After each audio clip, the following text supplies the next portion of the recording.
Euro கோப்பை இறுதிப் போட்டியில் இங்கிலாந்தை 2-1 என்ற கோல் கணக்கில் வீழ்த்தி ஸ்பெயின் அணி 4வது முறையாக சாம்பியன் பட்டத்தை தட்டிச் சென்றது.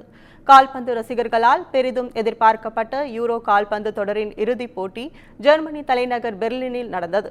இதில் பரபரப்பான முதல் பாதியில் இரு அணிகளின் சிறப்பான தடுப்பாட்டத்தால் கோல் விழவில்லை.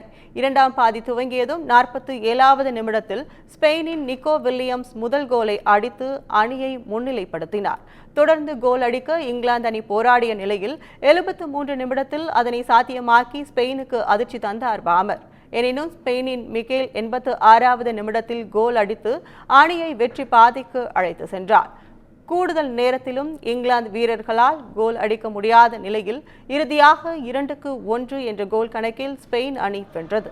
இது ஸ்பெயினுக்கு 4வது யூரோ கோப்பையாகும். முன்னதாக ஸ்பெயின் மற்றும் ஜெர்மனி அணிகள் தலா 3 யூரோ கோப்பைகளை வென்றிருந்த நிலையில் தற்போது அதனை முந்தி ஸ்பெயின் புதிய சாதனை படைத்துள்ளது.